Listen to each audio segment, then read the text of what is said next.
नमस्कार, लोकतंत्र में आपका स्वागत है। मैं हूं आपके साथ हिमांशु दीक्षित। एक गाने का बोल है, वादा तो टूट जाता है। रियल लाइफ के ये बोल और रियल लाइफ की सियासत पर सटीक बैठते हैं, जहां झूठे वादों का सपना दिखाकर वोट बटोरे जाते हैं और वादे करने वाले गायब हो जाते हैं। और ऐसा ही कुछ पंजाब में दिख रहा है, क्योंकि जिस वादे के दम पर आम आदमी पार्टी ने सरकार बनाई, 9 महीने बाद भी वो वादे अब तक वादे हैं, अधूरे। जनता ठगी सी महसूस कर रही है। और लोकतंत्र में आज सबसे पहले उसी वादे को दिखाएंगे जिसके लिए पंजाब के किसान पिछले 5 महीनों से परेशान हैं, हलकान हैं।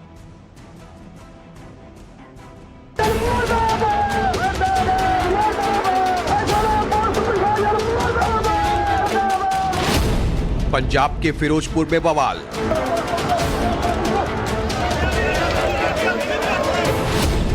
किसान पुलिस में संग्राम। किसानों की मांग, बंद हो शराब प्लांट।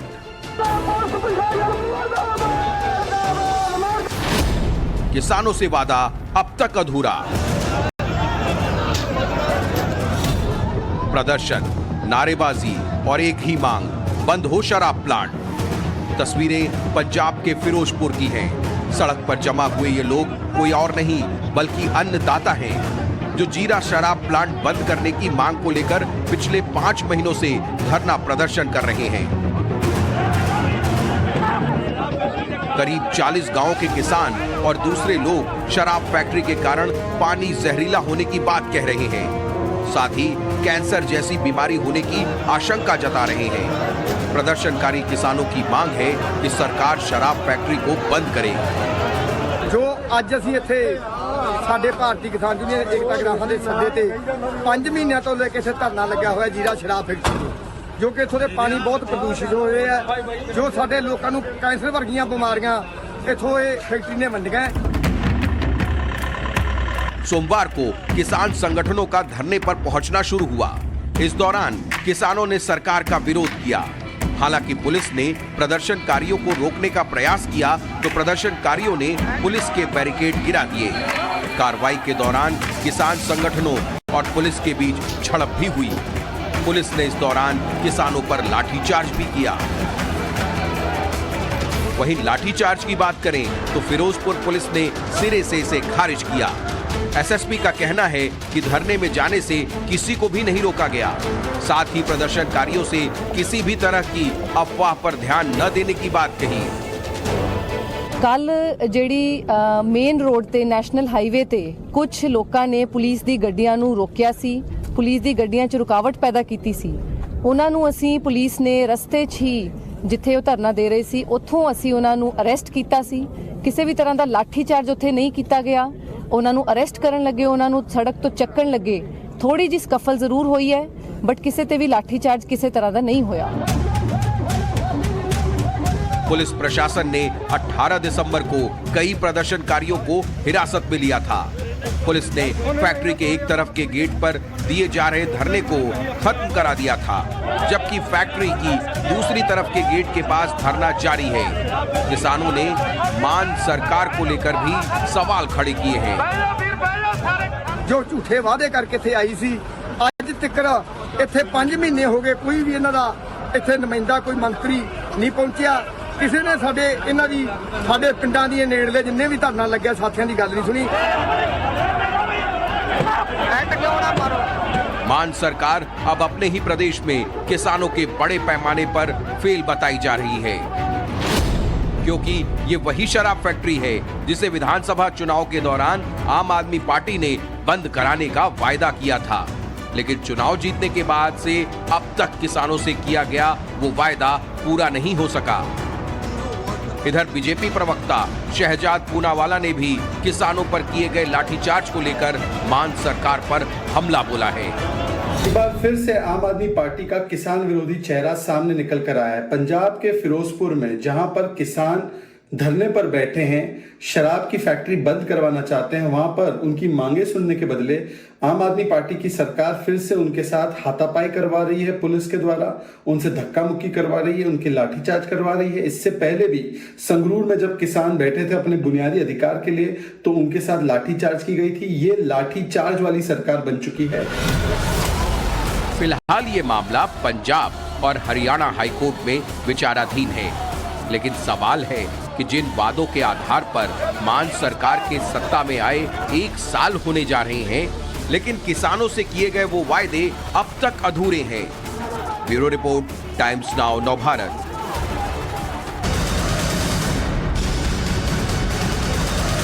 और इसके पीछे एक बड़ी खबर आ रही है, वो आपको बता दें। फिरोजपुर शराब फैक्ट्री पर हाईकोर्ट ने संज्ञान लिया है। याचिका पर पंजाब हरियाणा हाईकोर्ट की तरफ से आदेश आया है। कमेटी बनने से पहले जगह खाली करें, यह हाईकोर्ट की तरफ से कह दिया गया है। नियमों के उल्लंघन की जानकारी दें। पंजाब सरकार ने दलील दी है कि कई लोगों पर एफआईआर दर्ज हुई। 23 दिसंबर को पंजाब हरियाणा हाईकोर्ट में अब इस पूरे मामले पर सुनवाई होगी।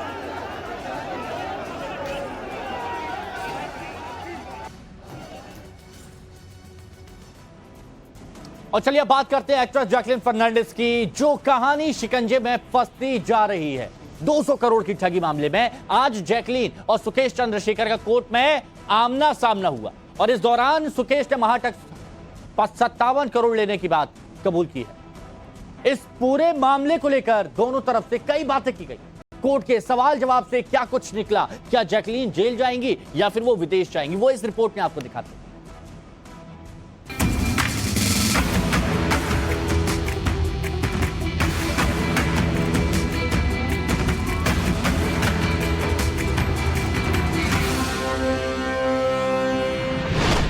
जैकलीन जाएंगी जेल या क्या होगा?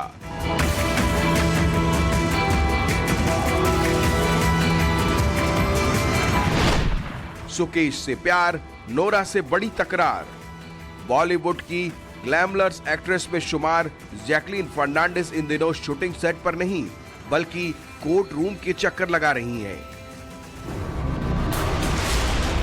मंगलवार को सुकेश चंद्रशेखर के केस में जैकलीन फर्नांडिस दिल्ली की पटियाला हाउस कोर्ट में पहुंची और अब गुरुवार को फिर से अदालत के फैसले पर उन्हें निर्भर रहना पड़ेगा। जैकलीन जेल जाएंगी या विदेश? ईडी से लेकर अपना जवाब 22 दिसंबर तक दे सकती है। ये वो मौका है जब जैकलीन और सुकेश की कोर्ट में एक साथ पेशी हुई थी। जज ने पहले सुकेश चंद्रशेखर से सवाल किए और फिर बाद में जैकलीन की बारी आई। ईडी ने इस दौरान बताया कि सुकेश का मोबाइल और सामान जब्त किए हैं जो इस केस में अहम सबूत बन सकते हैं। जैकलीन के लिए सुकेश चंद्रशेखर से करीबी कितनी मुश्किलों भरी है उसे ऐसे समझिए। जैकलीन को 23 दिसंबर को बहरीन जाना है, मगर कोर्ट ये तय करेगी जैकलीन पर नोरा फतेही ने मानहानि का दावा ठोका है। इस पर 21 जनवरी को सुनवाई होगी। इन सब का असर ये हो रहा है कि जैकलीन अपने करियर के जिस पीक पर फिल्म की शूटिंग में बिजी होनी थी, उन्हें अब अदालत के बार बार चक्कर लगाने पड़ रहे हैं। जैकलीन शूटिंग सेट से ज्यादा अब कोर्ट के चक्कर लगा रही हैं। अब तक जैकलीन कई बार पटियाला हाउस कोर्ट में पेश हो चुकी हैं। 12 दिसंबर 2022 मनी लॉन्ड्रिंग मामले में पटियाला हाउस अदालत में पेश। 24 नवंबर 2022 दिल्ली की पटियाला हाउस कोर्ट में पहुंची।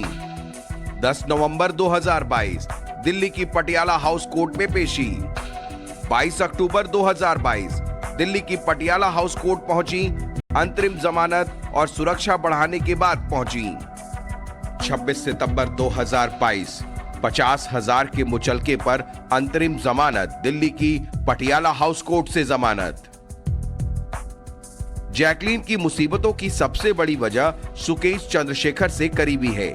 इस करीबी के दौरान सुकेश ने जैकलीन और उसके परिवार को कई महंगे गिफ्ट दिए थे, जिनमें $1.5 लाख का रोलेक्स ब्रांड की महंगी घड़ियां, एक मिनी कूपर कार, एक BMW कार, विदेशी ब्रांड के जूते, गुच्ची के महंगे बैग्स, 2 ब्रेसलेट, एक डायमंड सेट, 15 कान की बालियां, 52 लाख का एक अरबी घोड़ा, साथ ही 3 पर्शियन बिल्ली, हर बिल्ली की कीमत 9 लाख रुपए।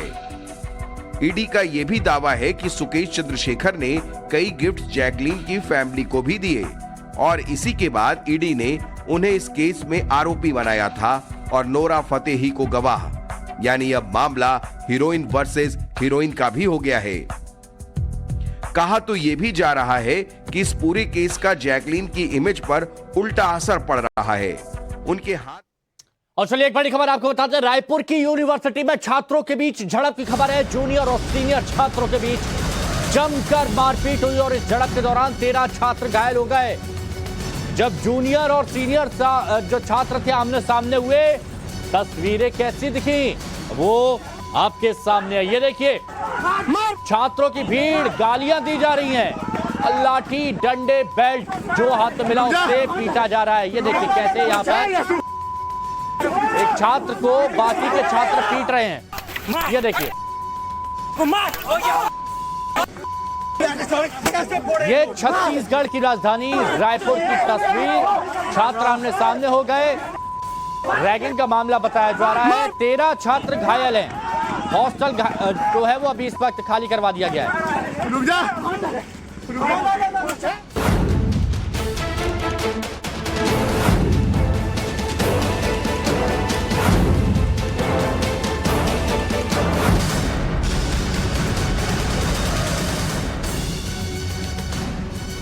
बड़ी खबर आपको बता दें, दिल्ली में केजरीवाल सरकार से 97 करोड़ रुपए की वसूली के एलजी के आदेश के बाद एक बार फिर दिल्ली में केंद्र और केजरीवाल सरकार के बीच टकराव बढ़ गया है। आम आदमी पार्टी ने एलजी के इस आदेश पर ही सवाल उठाए और आरोप लगाया कि आदेश केंद्र की बीजेपी शासित सरकार के आदेश पर आया है, जबकि एलजी के पास इस तरह के अधिकार नहीं है। दरअसल दिल्ली के एलजी विनय कुमार सक्सेना ने मुख्य सचिव को आम आदमी पार्टी से 97 करोड़ रुपए वसूलने के आदेश दिए हैं। आरोप है कि दिल्ली की केजरीवाल सरकार ने सरकारी विज्ञापनों के नाम पर आम आदमी पार्टी के पॉलिटिकल एड छपवाए थे और इस पर 97 करोड़ रुपए खर्च किए गए थे। एलजी के निर्देश 2015 के सुप्रीम कोर्ट के एक आदेश 2016 के दिल्ली हाईकोर्ट के एक आदेश को लेकर आया है और इस मामले में कांग्रेस ने भी कोर्ट में याचिका दायर की थी, जिससे कोर्ट के आदेश के बाद अब एलजी ने वसूली के आदेश दिए हैं, जिसका बीजेपी ने स्वागत किया है। 5.5 वर्ष हो जाने के बाद भी आम आदमी पार्टी ने जो पैसा खर्च किया था, अपने विज्ञापन खर्च किए थे राजनीतिक हित के लिए, उसका कोई भी अकाउंट नहीं दिया है और इसीलिए ये आदेश जो आया इसका स्वागत करते हैं हम। और सवाल ये पैदा होता है कि ये दिल्ली की जनता का पैसा आखिरकार कहाँ खर्च हुआ। बायो डिकम्पोजर की अगर बात करें तो 40 लाख का बना बायो डिकम्पोजर, उस पर 16 करोड़ रुपए खर्च किए गए, परंतु पंजाब की पराली का कोई भी सोल्यूशन आज तक नहीं निकला। तो ये दिखाता है कि किस प्रकार से दिल्ली की जनता का पैसा किस प्रकार से गलत इस्तेमाल हुआ। जो पब्लिसिटी का रेट है पॉलिटिकल और सरकारी रेट में 3 गुना का फर्क है और जब इन्होंने सरकारी पैसे का दुरुपयोग अपने व्यक्तिगत राजनीतिक पब्लिसिटी के लिए दिल्ली की जनता के लिए किया तो इनसे राजनीतिक पैसे के चार्जेस ही लिए जाने चाहिए। लिहाजा जब हम लोगों ने ये डिमांड करी उसके बाद में अब एलजी ने आदेश करे हैं, चीफ सेक्रेटरी को कहा है इसको जांच करने के लिए। चीफ सेक्रेटरी को भी हम लिखेंगे कि एक तो इनको शो कॉज नोटिस दिया जाए, जरूर दिया जाए और इनसे पूछा जाए और साथ में हम लोगों का जो पिटीशन के जजमेंट है, फाइनल जजमेंट है, उसको देख करके डिसीजन दिया जाए। होशियार, खबरदार, औरंगजेब जो है आ रहे हैं और अब वो अपना फरमान सुनाएंगे। उस तरीके की हालत जो है आज दिल्ली के अंदर हो गई है कि जिनके पास कोई पावर नहीं है, जिनका कोई लेना देना नहीं है, वो अपने आप को शहंशाह समझ के दिन रात इलीगल ऑर्डर्स जो है पास कर रहे हैं, जिसकी कोई वैल्यू जो है कानून की निगाह में नहीं है। नमस्कार, आपके साथ मैं हूं विद्यानाथ झा और इस वक्त मैं यूक्रेन में मौजूद हूं और वॉर जोन के अलग अलग हिस्सों में पहुंचकर आप तक वॉर की सटीक जानकारी और सटीक रिपोर्ट पहुंचा रहा हूं। परमाणु हमले को लेकर आगे पुतिन की रणनीति क्या है? लगातार मिसाइल से पुतिन यूक्रेन पर अटैक कर रहे हैं और पश्चिमी देश अभी तक ये कयास ही लगा रहे हैं कि आगे वो क्या करने वाले हैं। लेकिन जैसे ही बेलारूस से पुतिन वापस लौटे तो 5 परमाणु हथियारों को एक्टिव मोड पर डाल दिया गया। तो परमाणु हथियारों को एक्टिव मोड पर रखने का मकसद क्या है और मैसेज क्या है पुतिन की तरफ से? आज वॉर जोन से आपको दिखाते हैं कि आगे इस युद्ध में क्या हो सकता है, पश्चिमी देश क्या सोच रहे हैं और पुतिन की अगली रणनीति क्या है।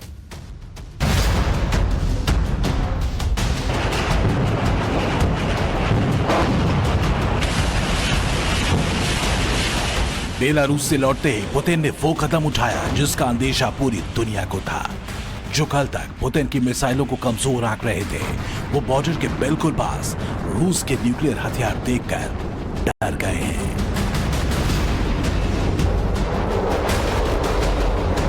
ये पुतिन का Tu-160M बॉम्बर है। रूस ने जंग के बीच पहली बार इस एयरक्राफ्ट का वीडियो रिलीज किया है। टेक ऑफ के जरिए रूस ने संदेश दिया है कि उनका ये योद्धा महायुद्ध के लिए तैयार है।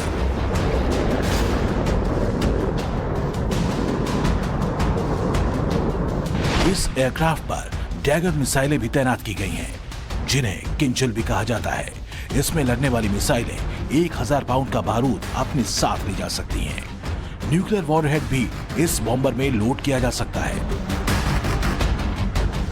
पुतिन ने इस खतरनाक एटमी हथियार के साथ उस न्यूक्लियर ब्रीफकेस की झलक फिर से दिखाई है, जिसे नाटो के लिए कयामत का संदेश कहा जाता है। पुतिन की सबसे फेवरेट मिसाइलों में से एक अवनगार्ड भी है। अवनगार्ड भी ऑरेनबर्ग में तैनात कर दी गई है। यह हाइपरसोनिक मिसाइल दुनिया के किसी भी कोने में 30 मिनट के अंदर पहुंच सकती है। इसकी रफ्तार 33,000 किलोमीटर प्रति घंटा बताई जाती है। इस मिसाइल में 2 अरब किलोग्राम न्यूक्लियर विस्फोटक ले जाने का दावा किया जाता है। इसे कोई भी मिसाइल डिफेंस सिस्टम रोक नहीं सकता। इसके अलावा 12,000 किलोमीटर की दूरी तक परमाणु हमला करने वाली यार्स मिसाइल को 3 मोर्चों पर तैनात कर दिया गया है। संदेश साफ है, पुतिन से जिसने पंगा लिया उसे वो खाक कर देंगे।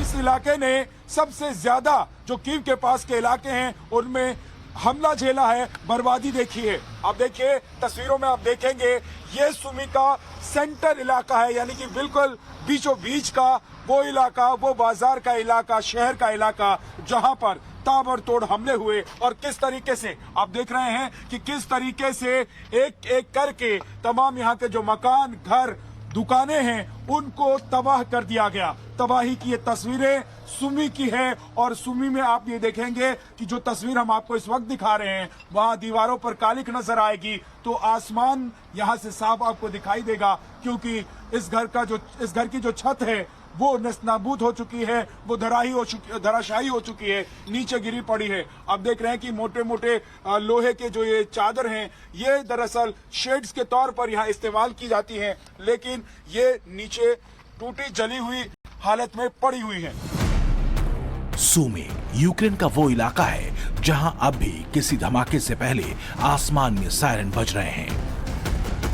सुमी वो इलाका है जहां पर बेलारूस के बॉर्डर से यूक्रेन में अटैक करने के लिए रूस की सेना पहुंची हुई थी और रूस की सेना ने इन सड़कों पर टैंक्स दौड़ाए हैं और इन इलाकों को तबाह करने में कोई कोर कसर नहीं छोड़ा गया। अभी भी सुमी के कुछ हिस्से पर रूसी आर्मी काबिज है। हालांकि यूक्रेन लगातार ये दावा करता है कि उनकी तरफ से जो पलटवार किया जा रहा है उस पलटवार में रूसी सेना को काफी नुकसान हो रहा है। अब देखिए, हालांकि अभी क्योंकि बर्फबारी हुई है, टेम्परेचर यहाँ पर -17 डिग्री है। इस वक्त जब मैं आपको यहाँ से रिपोर्ट दिखा रहा हूँ, यहाँ का जो टेम्परेचर है वो -17 डिग्री है। ठीक से बोलना, आवाज मुंह से निकालना बेहद मुश्किल है। लेकिन देखिए, जो बर्फ है उसने यहाँ पर हुए हमले की जो तस्वीर है उसको ढक दिया हो भले ही, लेकिन अभी भी इन मकानों, इन दुकानों और इस इलाके में जो तबाही की तस्वीरें हैं वो विचलित करती हैं।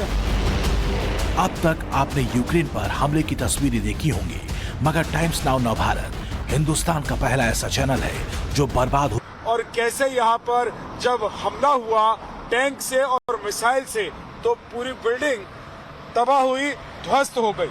अब आपको हम दूसरी तरफ से लेकर चलते हैं, दिखाने की कोशिश करते हैं, क्योंकि देखिए यहाँ पर ठंड बहुत ज्यादा है, बोलना बहुत मुश्किल हो रहा है। इसलिए हो सकता है कि जो मैं बोल रहा हूँ उसमें मेरी जुबान लड़खड़ाए, मुंह खोला नहीं जा रहा है। ये दरवाजा बंद किया गया है। इस दरवाजे से बिल्डिंग के आगे के हिस्से में जाया जाता है, लेकिन बिल्डिंग का जो ये पीछे का हिस्सा है जहां इस वक्त हम ऊपर चढ़ रहे हैं, यहाँ अंदर से भी हम आपको दिखाते हैं कि सुवी का ये प्रशासनिक ऑफिस और ये दफ्तर, ये बिल्डिंग, इसकी हालत अंदर से कैसी है। चकनाचूर है, चकनाचूर जिसको बोलते हैं ना कि ईंट से ईंट बजा देना। ये देखिए, ईंट से ईंट इस इमारत की बजा दी गई है। और यहाँ ये जो कमरा है, इस कमरे यानी कि इस दफ्तर की हालत देखिए।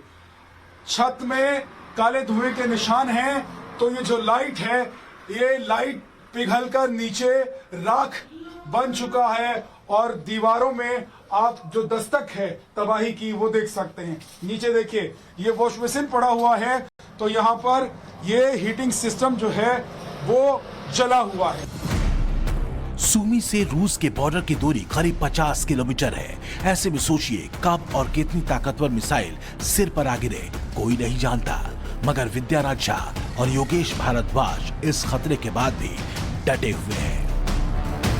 यूक्रेन जंग के मैदान में हम इस वक्त सुमी पहुंच चुके हैं और सुमी में मैं जहां खड़ा हूं, ये यहाँ का बस स्टैंड हुआ करता था, लेकिन अब यहाँ आप देखेंगे तस्वीरों में आपको कुछ नजर नहीं आएगा, क्योंकि यहाँ की जो इमारतें हैं वो ढह चुकी हैं। सुमी कीव और बेलारूस बॉर्डर के बीच का इलाका है, जहां पर न सिर्फ जमीन से रूस की तरफ से अटैक हुआ, बल्कि अभी यहां पर आसमानी अटैक लगातार रूस कर रहा है, लगातार हमले यहां पर किए जा रहे हैं। ये देखिए, हम जिस परिसर के अंदर मौजूद हैं, दरअसल ये एक मेडिकल स्टोर हुआ करता था इस बस स्टैंड का, लेकिन छज्जा गायब है, छत गायब है, दरवाजा टूटा हुआ है, खिड़कियां टूट चुकी हैं और दीवारों की जो परतें हैं वो झड़ी हुई हैं। यहाँ आप देखेंगे तो जली हुई लकड़ियां भी जो इस मेडिकल स्टोर में हुआ करती थी वो नीचे पड़ी हुई हैं और शीशे के टुकड़े पड़े हुए हैं। पीछे की तस्वीर जरा दिखाइए, यहाँ की तस्वीर देखिए आप। ये इस छत का वो लोहे का हिस्सा है जो पिघलकर नीचे गिरा हुआ है और बर्फ ने इसे ढका हुआ है नीचे से। और यहां पर ऊपर मैं आकर आपको दिखाने की कोशिश करता हूं, अपने वीडियो जर्नलिस्ट को बोलूंगा कि थोड़ा सा और अंदर आइए। दरअसल ये बहुत बड़ा यहाँ का बस स्टैंड था और सुमी से यहाँ के अलग अलग बड़े शहरों के लिए बसें जाया करती हैं, लेकिन अब ना तो यहाँ पर बसें आपको नजर आएंगी, ना तो मुसाफिर नजर आएंगे। अगर आपको कुछ दिखेगा तो ये इमारतों का एक ऐसा खंडर और पत्थरों के जले हुए वो हिस्से जिसमें लोग अब ये देखते हैं कि युद्ध जो है वो कैसे बर्बाद करता है। कभी टैंक बनाने के लिए फेमस ये शहर अब वीरान है। हर तरफ तबाही का मंजर पसरा है।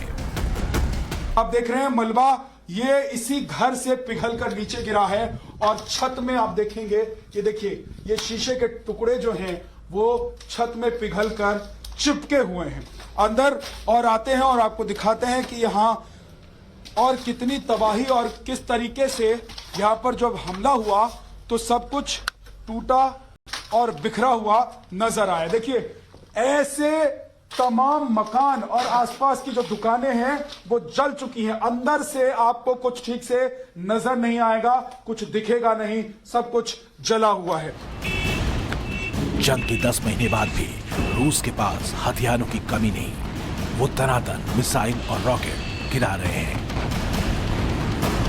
हालांकि हर किसी को खतरा सता रहा है परमाणु अटैक का, क्योंकि पुतिन इसके लिए बैठकें ही नहीं कर रहे, बल्कि फाइनल ऑर्डर देने के बिल्कुल करीब है।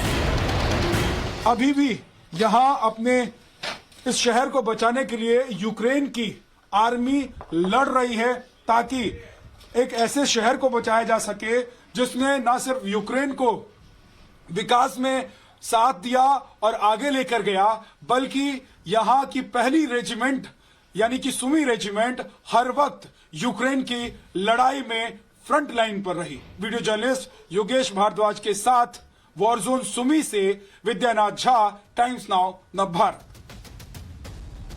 वॉर जोन यूक्रेन से इस खास पेशकश में इतना ही, लेकिन हर जोखिम उठाते हुए, हर जगह वॉर जोन में पहुंचते हुए अब तक सटीक तस्वीरें और रिपोर्ट हम पहुंचाते रहेंगे। मैं विद्यानाथ झा यूक्रेन में मौजूद हूं, मेरे सहयोगी योगेश भारद्वाज कैमरा पर्सन मेरे साथ मौजूद हैं और हम यूक्रेन के हर हिस्से में पहुंच रहे हैं जहां पर युद्ध के हालात बने हुए हैं, जहां गोले बारूद से धरती कांप रही है। हम हर खबर आप तक पहुंचाते रहेंगे, आप बने रहिएगा हमारे साथ, देखते रहिए टाइम्स नाउ नवभारत।